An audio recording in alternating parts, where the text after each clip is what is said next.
19페이지, 이제 19장.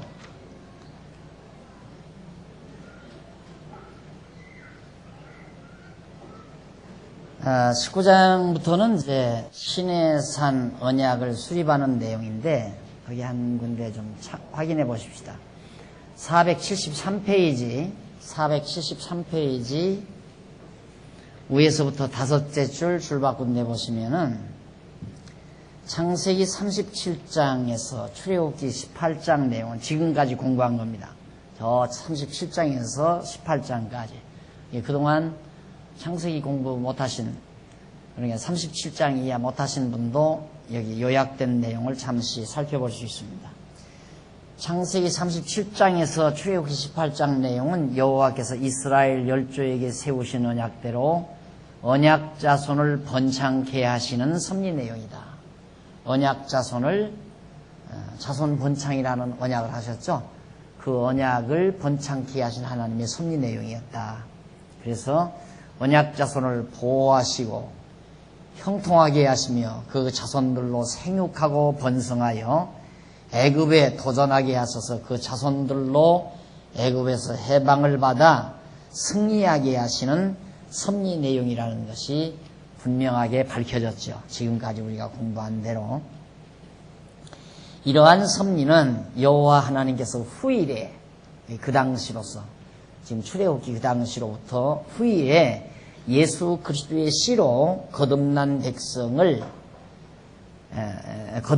거듭난 택함을 받은 성도가 번창하여 죄의 권세에서 해방을 받아 승리 생활을 하도록 해주실 것에 대한 그런 언약의 말씀이다. 그런 언약에 대한 예표로서의 모형과 그림자적 계시서입니다.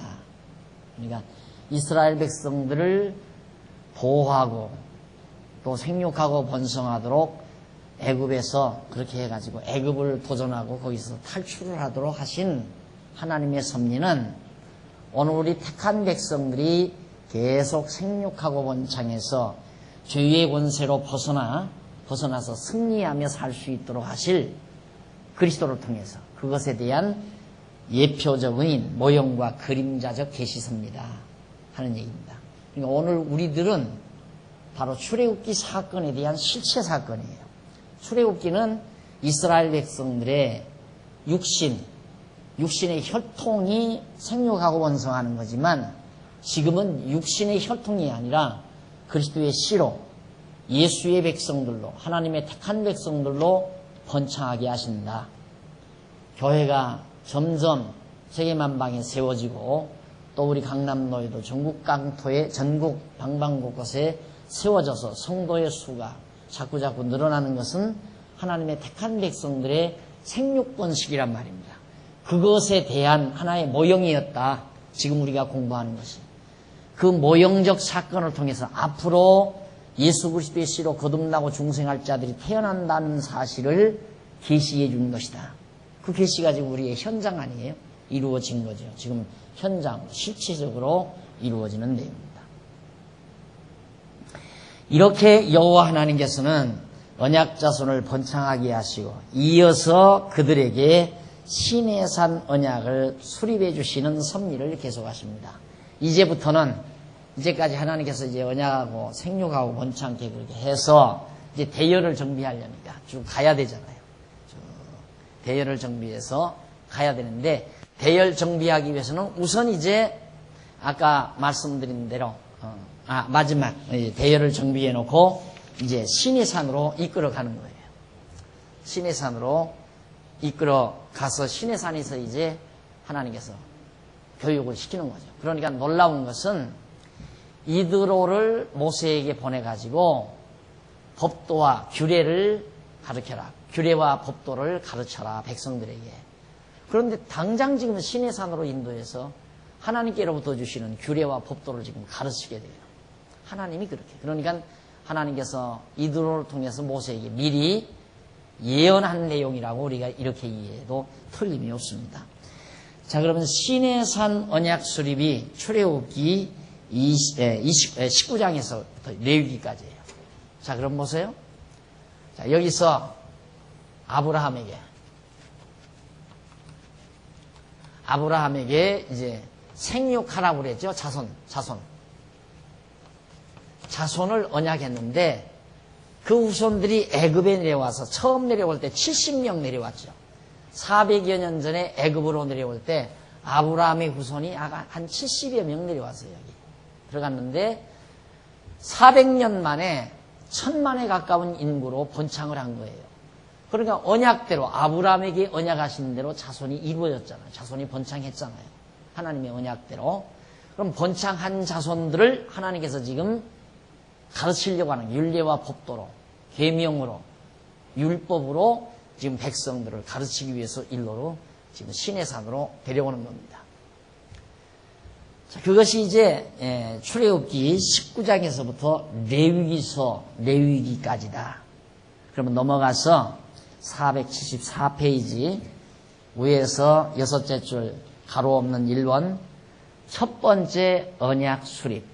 첫 번째로 하나님께서 언약하는 내용이 19장에서부터 33장까지예요.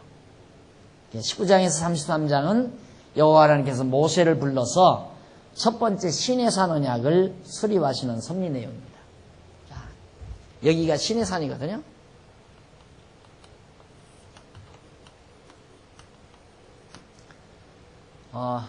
이스라엘 나라 관광을 가면 반드시 여기를 다 들리잖아요. 여기 뭐 애굽으로 해서 이 홍해바다 갈라지는 이 노정을 따라서 반드시 일로로 다 안내를 한다고 그래요. 그래서 시내산에 새벽에들 올라갔다 내려오고 그런다고. 여기 시내산이 실제로 지금도 존재하는데 이 산에 이제 모세가 하나님께로부터 부름을 받습니다. 하는데 그 밑에서 세 번째 줄 한쪽 가로 1번 보면 언약 수립의 준비가 19장에 나와요. 하나님께서 이제 저 시내산에서 하나님의 말씀으로 약속하는 내용이에요.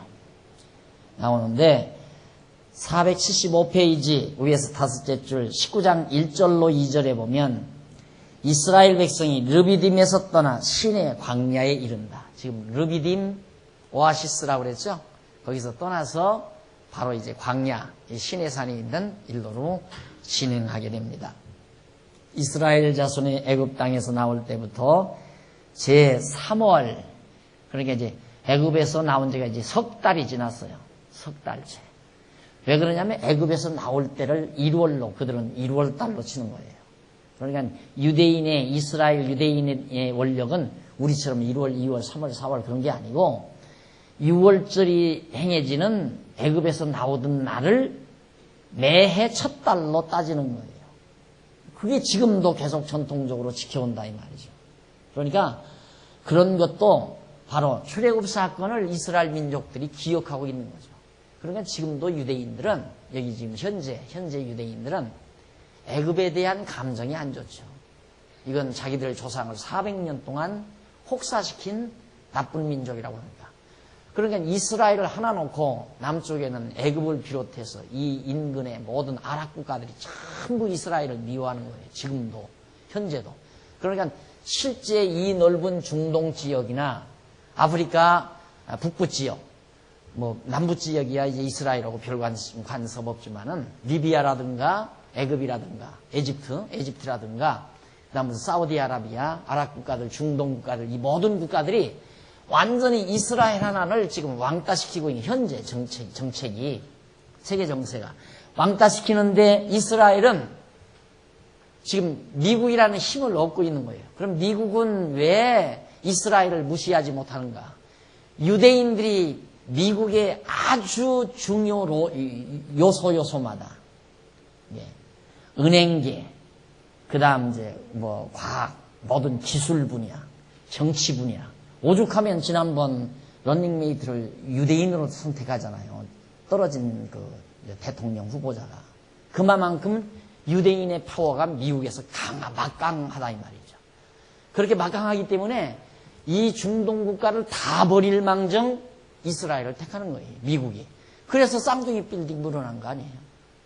그래서 이 엄청난 중동 국가 다 무시해버리니까 무시하고 이스라엘 편애한다 해가지고 미국의 보복 작전을 그렇게 빈 라덴이 그렇게 펼친 거란 말입니다. 그러니까 이게 지금 현재 우리가 공부하는 것이 무슨 뭐 허상했던 무슨 소설책이 아니에요. 실제 이 땅에서 일어났던 역사적 사건들이란 말입니다. 그래서 바로 애굽에서 나온 날을 첫 달로 1월 달로 정해가지고 제3월이니까 지금 석 달째 접어든 거예요. 그래서 제3월 곧 그때에 그들이 시내의 광야에 이르니라. 애굽에서 나와서 석 달 만에 여기를, 일주일 만에 여기도 갈 수 있는데 하나님께서 석 달 동안 여기를 도착해요. 하나님 절대 급하지 않아요. 느릿느릿. 그래서 제가 하나 배운 것이 조급하지 말라. 제가 굉장히 급하고, 저도 급하고, 뭔 일 하나 했다면 그냥 빨리 해치워야 돼요. 빨리. 근데 하나님 배우고 나니까 이게 다 어리석은 거로구나. 인간이 조급할 필요가 없다. 그래서 제가 내 주제 후배들한테 조급하지 마. 이 말을 입버릇처럼 해요. 지금도. 하나님 안 조급해요. 느릿느릿 인도에 가요. 나 같으면 인도를 그냥 일주일 만에 가버리겠는데. 하나님이 인도하는 대로 갈 수밖에 없는, 그게 법도란 말입니다. 하나님의 법도. 하나님이 다 규정해서 정해가지고, 법이란 누군가가 정해야 되잖아요. 하나님이 법을 만드는 주관자란 말이죠. 하나님께서 만들어서 정해진, 확정해 놓은 길로. 하나님의 방법대로, 하나님이 만들어 놓은 방법대로, 법도대로 갈 수밖에 없어요. 하나님이 인도하는 대로 갈 수밖에 없지 내 마음대로 못 간다는 말이에요. 그러니까 하나님 인도하는 대로, 되는 대로 살아. 지난번에 어느 후배가 와서 이런 얘기 저런 얘기 하면서 그냥 조급해해요. 그래서 내가 마지막 저녁을 사드리면서 마지막 헤어지면서 그냥 되는 대로 살아. 네, 그래. 한마디가 되는 대로 살아요. 늘 명심하고 삽니다. 그러더라고요. 명심하고 삽니다. 왜? 입버릇으로 하니까 그냥 되는 대로 살아. 되는 대로 사는 거예요. 하나님이 더 정확하게 하면 되게 하시는 대로 살아가지는 거예요. 우리 인간은. 이게 조급할 필요가 없죠. 근데 우리가 막 빨리. 그래서 참 제가 이렇게 저를 봐도요. 지금도 가끔은 이제 그러지만 이렇게 딱 눈으로 봐서 영 뭐 하면 내가 해치워버리고 말아요. 그냥 내가 해치워버리고. 근데 내가 해치우다 보면 좀 미안한 때가 많고요. 왜? 여러 사람들이 미안해한단 말입니다. 여러 사람. 어젠가도 이제 막 손님들은 자꾸 학생들은 그저께인가 그러는데 주일날 오후인가 그러는데 우리 전사님 뭐 주일날 바쁘고 뭐 이가 아파서 막 해가지고 정리정돈을 못하고 그래 놓으니까 막 엉망이더라고요. 할 수 없죠. 그래서 내가 이제 로비를 이렇게 정리하고 있는데 그게 미안하죠. 누가 보면 어떻게 하겠어요. 혼자 목사 제가 시원한다 제가 우리 일 시켜 먹으려고 그럴까 봐서 그것도 못하겠고 그래서 어지러져도 그냥 쳐다보고 이제는 참아요. 할 수 없을 때는 어쩔 줄 모르지만 어지러도 참고 뭔가 귀 구슬려도 참고 빨리빨리가 중요한 게 아니니까 아름답게 되지는 것이 중요하죠. 그렇잖아요. 그러니까 공연이 내가 그러다 보면 집사님이라고 지나가다가 보니까 막 내가 그러고 있으니까 막 사모님도 살살살살살 죄송해요.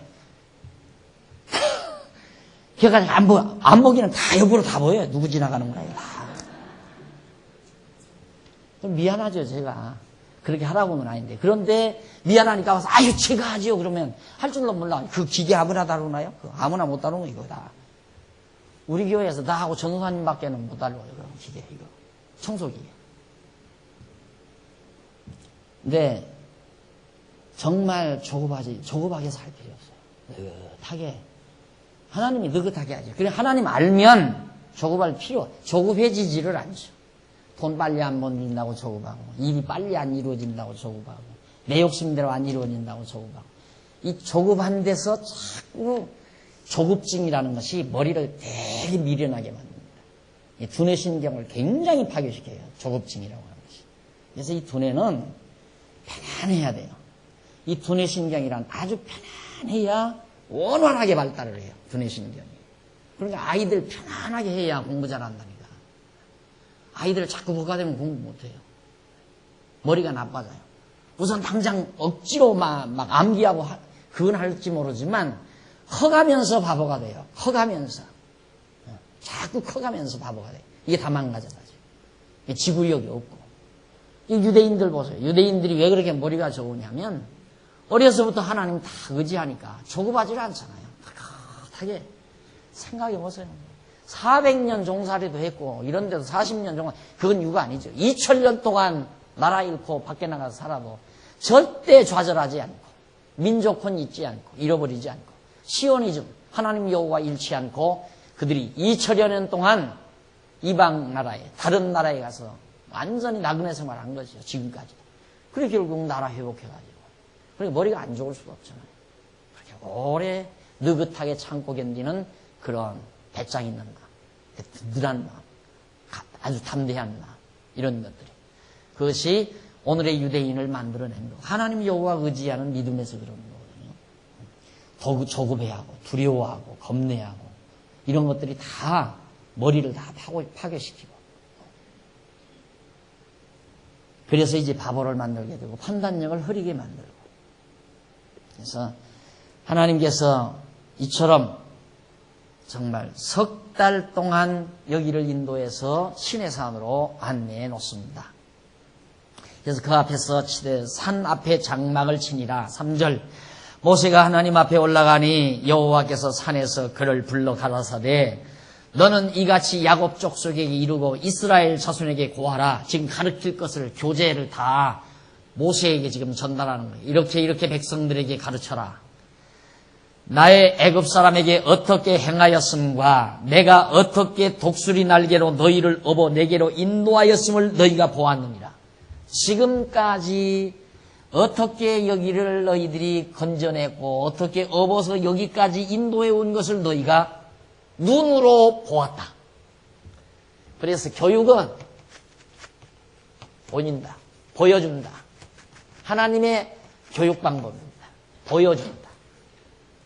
아이들도 그러잖아요. 제일 먼저 배우는 게 보여주는 거예요.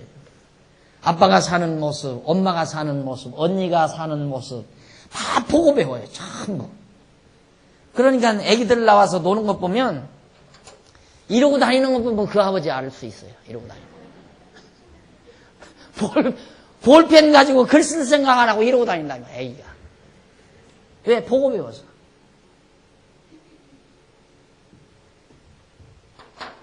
그래서 제1의 스승, 부모는 제1의 스승. 하는 대로 하죠. 보는 대로 하고.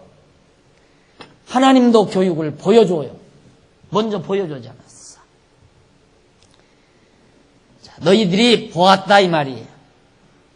알았을 때 너는 이같이 너희들이 보았다. 날개로 너희를 업어 내게 인도하였음을 너희가 보았느니라.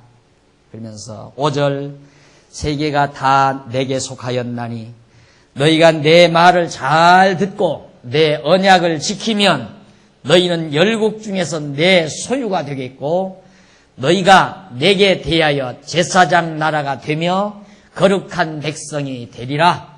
너는 이 말씀을 이스라엘 자손에게 고할지니라. 6절까지네요. 6절까지. 그러니까 지금까지 너희들이 본 바대로 앞으로 온 세계가 내게 속했다. 이 모든 세계가 다 내 거다 이 말이야. 하나님께서 다 내게 속했고 너희들도 내게 속한 거다 이 말이야. 이스라엘 그 말은 너희도 내게 속했다. 그러면서 속하였나니 너희가 내 말을 잘 듣고 내 언약을 지키면 이 말을 정확하게 우리들이 이해하시려면 가정법으로 이해하면 안 돼요.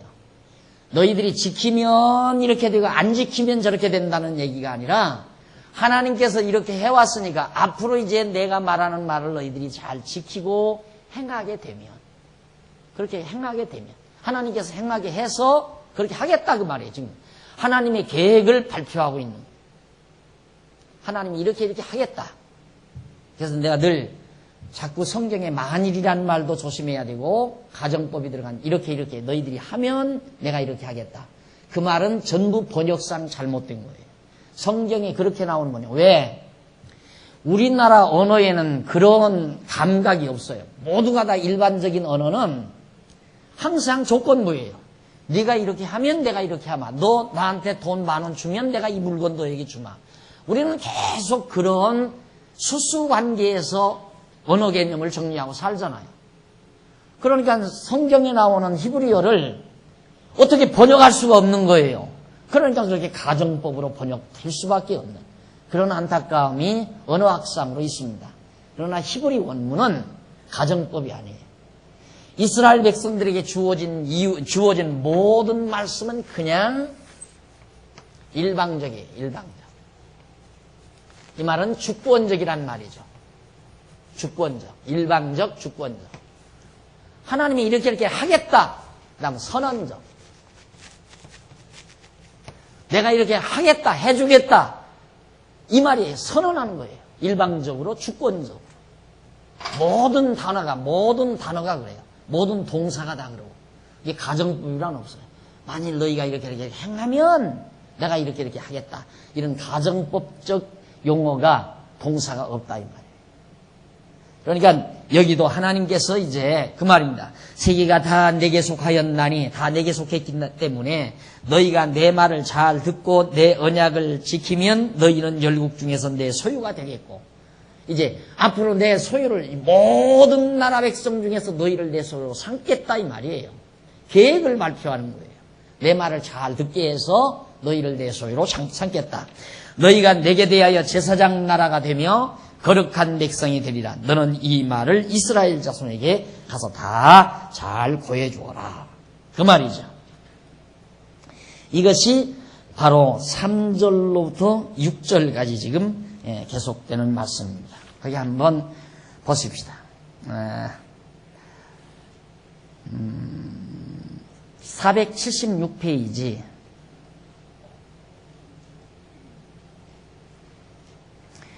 476페이지 어디냐면 그 한 중간 위에서부터 12번째 줄 찾으셨죠? 12번째 줄 뒷부분에 보시면 이제 중간에서 조금 뒤에 보면 중간에 보면 신명기 32장 11절 있죠? 그 뒤에 그리고가 나와요. 그리고 5절 내용에 내 말을 잘 듣고라는 말에서 듣고라는 동사는 히브리어로 샤마인데 그 의미는 수긍하여 청취하다 그 말이에요. 수긍해서 그걸 맞다 하고 청취하는 거라는 말이다. 예를 들면 자녀들이 부모의 말을 잘 듣는다라고 했을 때 그것은 부모가 하라는 대로 순종해서 행동을 잘한다는 말이 아니에요. 그러니까 부모 말씀을 잘 듣는다 그러면 쟤는 부모 말씀 잘 들어 그러면 하라는 대로 아주 심부름 가라면 심부름 가고 신문 가자면 신문을 가져오고 이렇게 우리는 잘 듣는다는 말을 이해하잖아요. 그런데 여기서 성경에서 듣고라는 이 말은 히브리어로 샤마라는 말인데 이 말의 뜻은 그 말을 수긍해서 귀로 듣는다 그 말이에요. 귀로. 그러니까 모세를 통해서 하시는 말씀을 귀로 잘 들어두면 그걸 왜 들어두라고 그랬는가? 그 말씀을 들어두어야 이 다음에 지금도 그러죠. 지금 얼마나 이 모든 나라 국가 중에서 이스라엘을 하나 감당을 못하잖아요. 으뜸이 되게 하잖아요. 으뜸. 이스라엘뿐만 아니라 세계의 으뜸 민족이 유대인이에요. 지금도. 으뜸 민족. 땅덩어리만 중국은 땅덩어리만 크고 미국도 땅덩어리만 크고 인도 중국은 인구만 많지 실제 으뜸 국민은 유대인이란 말이에요. 이스라엘 백성. 그렇게 삼겠다. 그러니까 이때 하나님께서 이렇게 언약하신 말씀을 그들이 지금 지금 이들은 그거 읽으니까 이 성경을 읽고 있으니까 유대인들은 맞다. 여호와가 우리를 으뜸 민족 되게 했다. 확실하게 믿는 거죠. 이 말씀. 그래서 잘 들어두라 그 말이에요. 뭘 말하는 대로 잘 순종해서 행동해라 그 말이 아니고 하나님의 말씀, 명하는 이 말씀, 내가 너희를 열국 중에 온 세계가 내 건데 모든 열국 중에 너희를 으뜸으로 삼겠다 그 말이에요. 그걸 너희들이 잘 수긍해서 들어두고 있어라. 간직하고 들어서 늘 기억하고 있어라 그 말이죠. 그래 백성에게 늘 그걸 가르치라 그 말이에요. 그래서 그 민족이 그렇게 콧대가 높아요. 유대인 콧대가. 이 사람들은 인간 취급을 안 한다니까요. 이 아랍 국가 이 사람들은 인간으로 보질 않아요.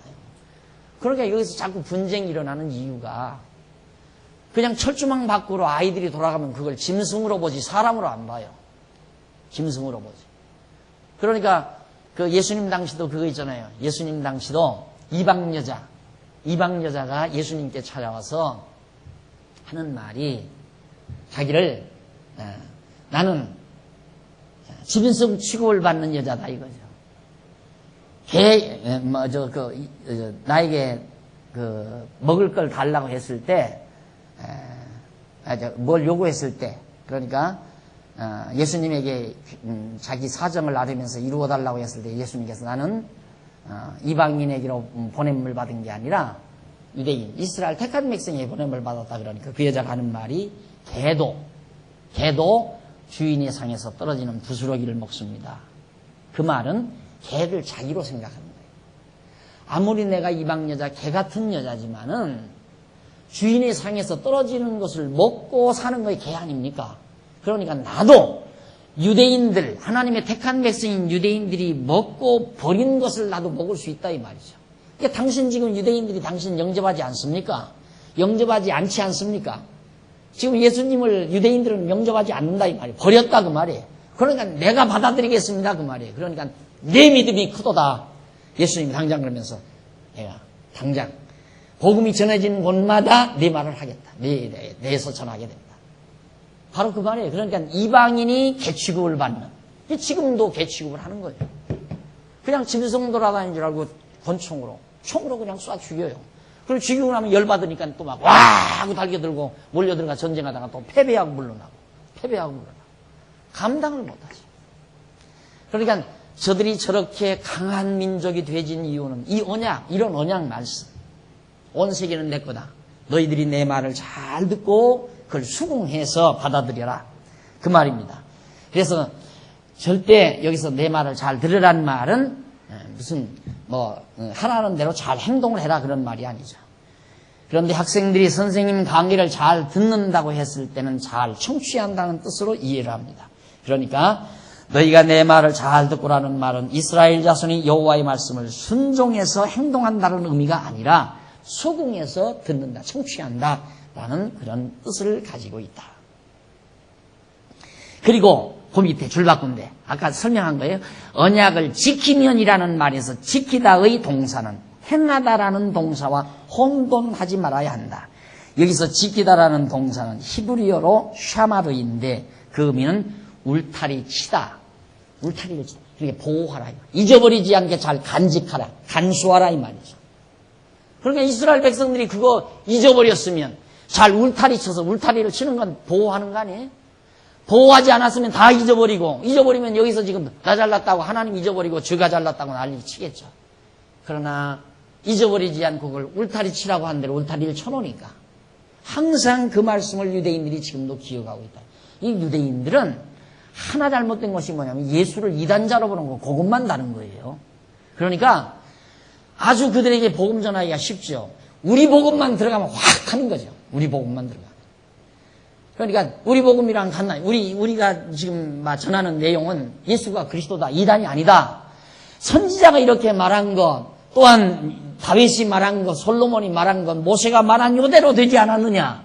이러면서 그들이 설득만 되면 예수를 그리스도로 영접하고 믿는 건 경외하고 섬기는 거 하나님 여호와 우리와 똑같이 하나님 여호와 경외하니까. 다만 예수를 그리스도로 영접하지 않는, 믿지 아니하는 그것만 우리하고 다른 거죠. 실제로. 그들이 하나님 여호와를 경외하는 거야 우리와 똑같죠. 그래서 바로 울타리치다 또는 보관하다라는 말인데, 그런데 지키다라는 동사를 행하다라는 동사와 같은 의미로 그렇게 받아들이는 경우가 많이 있어서 성경의 근본 의미를 왜곡시키는 경우들이 참 많다는 얘기입니다. 자, 그 다음 이제 그 밑에 보면은 조금 더 보았어. 그러므로 언약을 지키면이라고 하는 말은 언약을 보관하면이라는 의미로 이해를 해야 한다. 그런데 여호와께서 모세에게 너희가 내 말을 잘 듣고 내 언약을 지키면이라는 조건부를 전제로 너희는 열국 중에 내 소유가 되겠고 너희가 내게 대하여 제사장 나라가 되며 거룩한 백성이 되리라는 말씀을 백성에게 고하라고 하신다.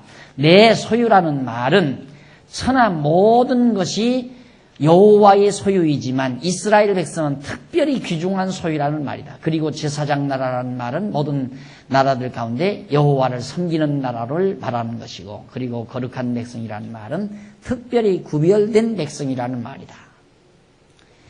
그런데 이 부분의 내용은 아주 세심한 관찰이 절대로 필요하다. 왜냐하면 이스라엘 언약 자손이 조건부에 의하여 여호와의 백성이 될 수도 있고 그렇지 못할 수도 있다고 착각을 일으킬 수 있기 때문이다. 아까 설명한 거죠. 그래서 그 밑에 읽어보면 바로 그렇지 않다는 것을 구체적으로 설명을 해드렸습니다. 참고하시길 바라고 이제 넘어갑니다. 넘어가서 478페이지 중간에 보시면 7절로 8절 모세가 여호와께로부터 들은 말씀을 백성에게 전달을 합니다. 하나님께서 모세에게 다 말을 했으니까 모세는 백성들에게 전해야 되잖아요. 그대로 장인 이드로가 부탁한 대로 네 백성들을 규례와 법도로 가르쳐라.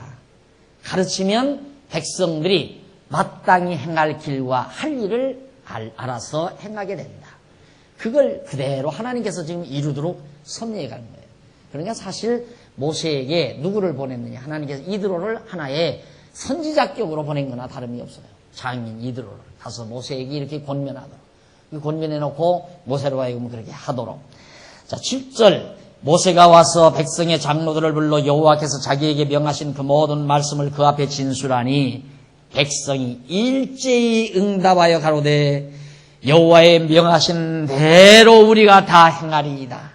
그것도 역시 행한다는 말. 아까 내가 설명드렸죠? 행한다라는 말. 이것이 이제 그런 의미나이다. 그대로 이제 하나님께서 하신 말씀을 다 수긍해서 들었다. 그 말이죠. 그래 백성이 일제히 응답하여 가로되 여호와의 명하신 대로 우리가 다 행하리다. 모세가 백성의 말로 여호와께 회복했다. 그러니까 하나님이 명하신 대로 잘 이렇게 보관하겠습니다. 하나님의 말씀이 잃지 않고 잘 간직하겠습니다. 그래서 여러분 잃어버리면 그게 문제예요. 여러분들이 생활 속에서 자꾸 갈등을 빚는 이유가 말씀을 잃어버렸기 때문에 갈등 빚는 거거든요. 잊어버리지 않기 위해서 그래서 매주일 여러분 가만히 보세요. 매주일 나와도 똑같은 얘기 아니에요.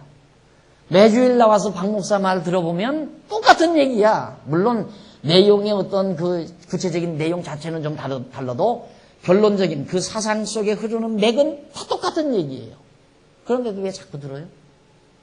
듣고 맞아 그러는 이유는 맞아 잊어버렸어. 맞아 잊어버렸어. 그 말이야 똑같아요. 잊어버렸다 들으니까 또 좋은 거예요. 안 잊어버리고 들으면 저 말 또 맞아. 그냥 그런 거죠. 그냥 다 자기도 기억하고 있으니까. 기억지를 못하고 잊어버리고는 그냥 세상 모든 여러 가지 상황 속에 젖어가지고 다 잊어버리고 벌써 내 생각보다는 다 흐트러져 버렸어요. 그래서 와서 다시 공부하면 흐트러졌던 것이 다시 다 정리가 되니까 그게 기분 좋잖아요. 그래서 편안해지고 여기가 깔끔하게 정리가 돼야 여기가 편안한 거예요. 당연히 늘 강조하지만 사람이란 머리, 심장 이래. 사람은 머리가 아주 딱 정리가 돼야 마음이 편안해요. 잔잔하게 편안해요. 머리가 정리가 돼요. 그럼 마음이 잔잔하고 편안하면 온 몸이 이건 몸이라고 하는 건 이 심장이다 지배하니까 근본 육체의 모든 건강은 머리가 지배해요. 머리가 두뇌가 지배한다 이 말이죠. 이게 두뇌가 흐트러져 버리면 머리가 복잡해지고 머리가 복잡해지면 심장이 막 박동수가 많아졌다가 잔잔해졌다가 또 막 많아졌다가 잔잔 그러는 가운데서 각 지체의 질환이 오는 거예요. 질병이 편안해야 정상적인 템포로 심장에서 팍팍팍 눌러주잖아요. 이렇게 눌러주어야 온몸에 피가 돌면서 더러운 것들을 싹싹 긁어다가 다 노폐물로 내 던져버리고 맑은 피가 돌아야 전신이 건강하게 되는 거란 말입니다. 이게 마음이 편안해야 되는데 마음 편안하면 머리가 복잡하지 말아야 돼. 깨끗이 정리해. 그러니까 여러분들이 여기 와서 공부를 하면 머리가 정리가 되잖아요. 그게 명철 총명. 머리가 총명해지고 명철해져요. 깨끗해지니까 그러니까 마음이 편안해지죠. 고혈압이 뭔데 이게 막 박동수가 많아지는 게 고혈압 아니에요? 그러면 이제 몸에 병이 나는 거예요. 고혈압에서 모든 질병이 막 생기잖아요. 그 고혈압은 왜 생기는 거야? 스트레스가 피를 탁하게 만드니까 고혈압이 되는 거고. 스트레스를 내오는가? 머리 때문에 스트레스가 오는 거. 이해가 안 가니까 납득이. 이럴 수가 있어? 그럴 수가 있어? 밉고 증오스럽고 막 모든 온갖 스트레스 받아버리니까. 욕심으로 꽉 차 있고 이 일에는 욕망으로 꽉 차 있고 미운 놈이 꽉 차 있고. 그러니 머리가 그런 속에 있으니까 마음이 편안할 리가 없죠. 너무너무 간단한 거예요. 아주.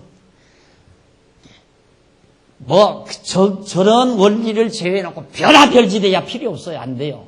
절대 안 돼요. 저 원리에 딱 맞아떨어져야지. 머리 정도는 해야지. 그래야 행복하죠. 마음이 편안해 행복하잖아요. 그래야 조급하지도 않고. 그러니까 내가 조급하지 말아야지 해서 안 조급한 게 아니라 마음이 편안하니까 조급하잖아요. 근데 마음이 편안하지 않으면 바빠요. 그냥 막 급해. 조급하고. 빨리 해치워야 하니까. 왜? 이겨먹기 위해서. 저놈 복통 터지라고. 내가 저놈을 빨아먹어야 저놈이 배 아플 거니까. 이런 생각으로 지금 온 모든 사람들이 그런 생각으로 살아간다. 너보다는 내가 잘 살아야 되고, 너보다는 내가 잘 돼야 되고, 너보다는 앞서야 되고, 이걸로 계속해서 뛰고 노력하니까.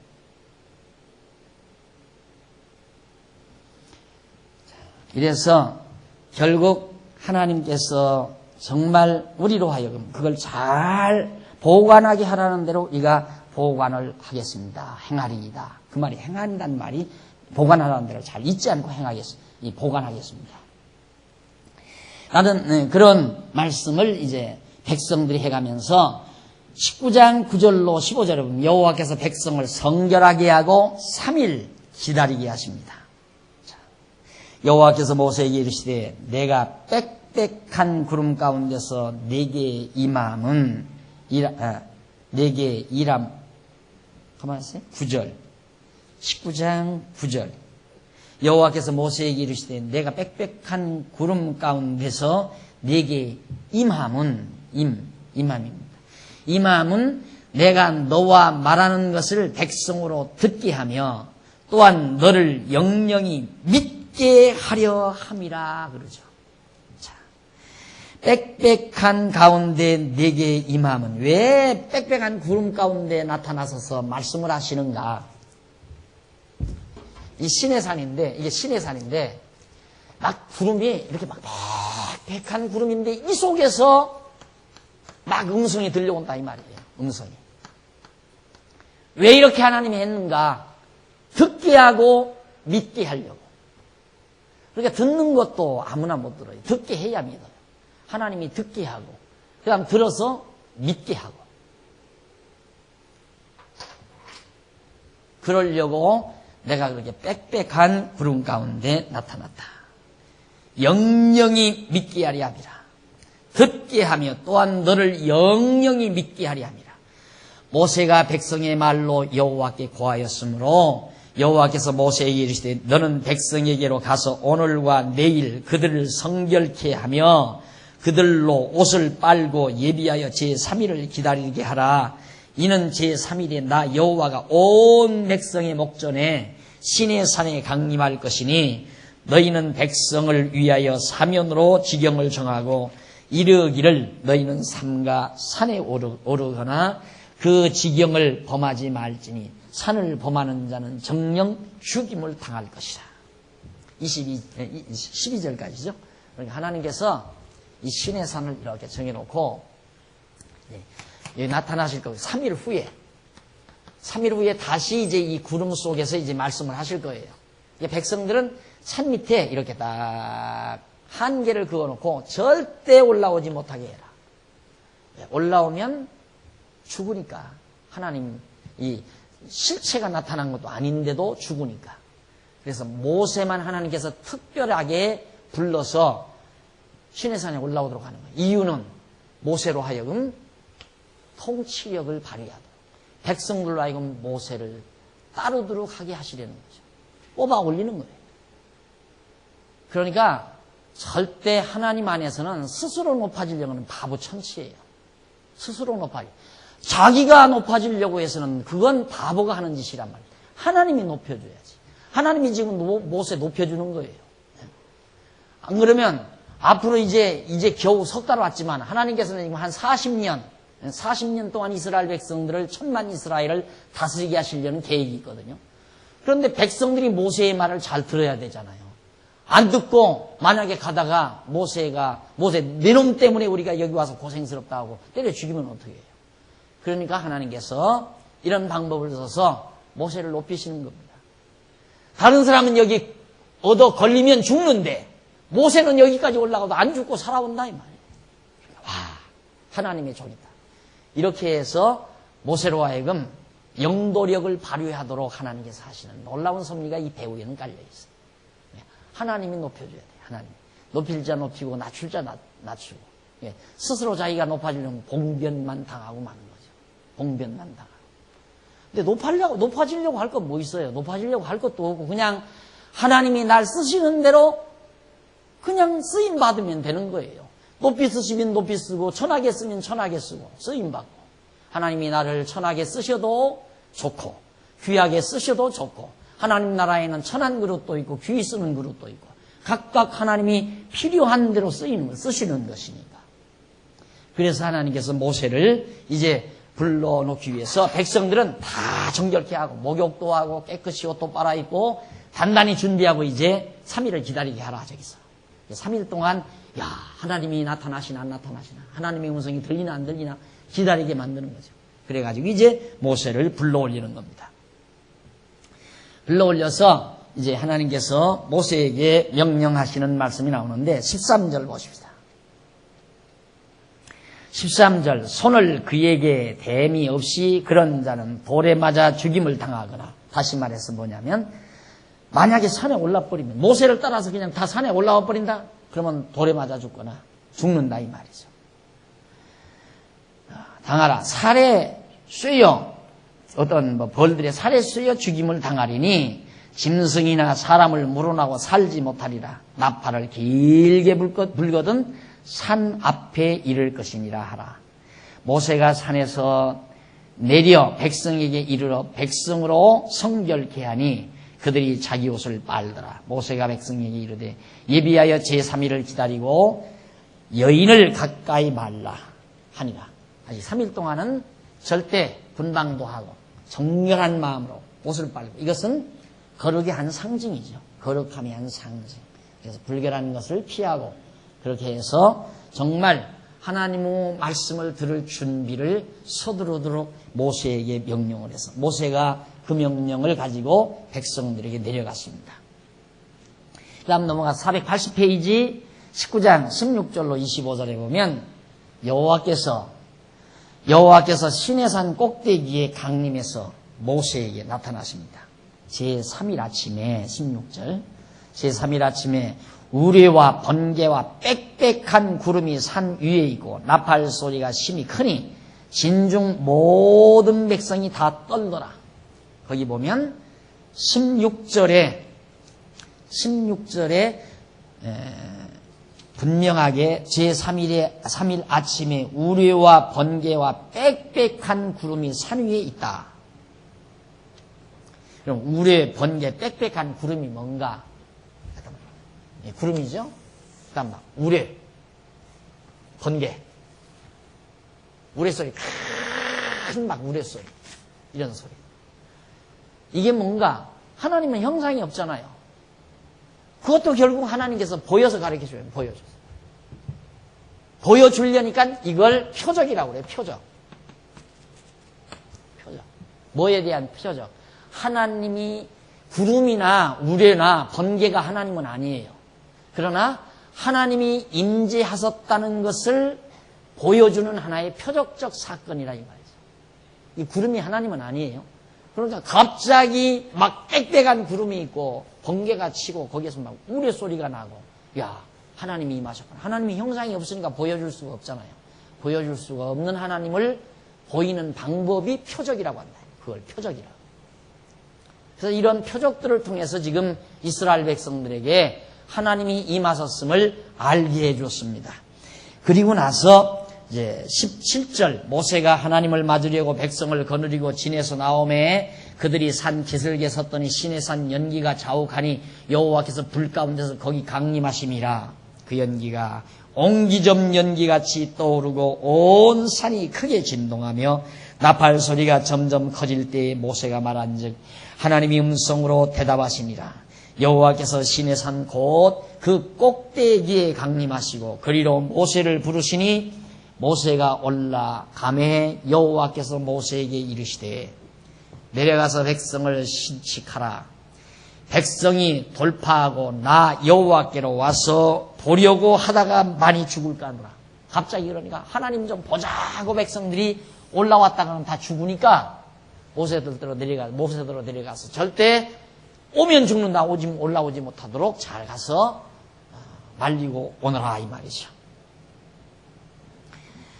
그러면서 모세가 여호와께 고하되 23절 고하되 주께서 우리에게 명하여 이르시기를 산 사면에 지경을 세워 산을 거룩하게 하라 하셨사온즉 백성이 시내산에 오르지 못하리이다. 여호와께서 그에게 이르시되 가라. 너는 내려가서 아론과 함께 올라오고 제사장들과 백성에게는 돌파하고 나 여호와께로 올라오지 못하게 하라. 내가 그들을 돌격할까 하노라. 모세가 백성에게 내려가서 그들에게 고하니라. 내려가서 백성에게 신식하라니까 모세가 다 하고 왔습니다. 그러니까 다 가서 백성들에게 해놓고 아론 데려가라. 아론 같이 와라. 그래서 이제 모세가 다시 내려오게 됩니다. 그리고서는 이제 모세가 백성에 내려가서 그들에게 다 하나님께서 하라는 대로 다 말씀한 내용이 19장까지 소개됩니다. 19장 마지막 절까지. 그 다음 이렇게 해서 결국 하나님께서 이제 준비를 다 끝냈죠. 언약을 세우실 준비를 다 끝내신 다음 넘어가서 481페이지 한쪽 가로 2번 율법의 계명 수여 20장입니다. 하나님의 율법과 계명을 모세에게 이렇게 다 내려줍니다. 하나님께서. 그것이 20장에 나와요. 20장에. 그런데 거기 보면 율법의 계명 수여 그 아래로 네 번째 줄 끝부분을 보세요. 네 번째 줄 끝부분. 그런데 계명이라는 말은 율법의 계명했으니까 계명을 설명해야죠. 계명이라는 말은 구약에서 주로 아주 많이 쓰이죠. 많이 쓰이는데 히브리 원어로 미츠와라는 말이에요. 그런데 그 의미는 신의 명령. 규례란 뭐냐? 신의 명령. 이거예요. 어디 있어? 이거. 당신께서 행하실 일, 하실 일을 그냥 명령적으로, 선언적으로, 명령적이죠. 선언은 명령.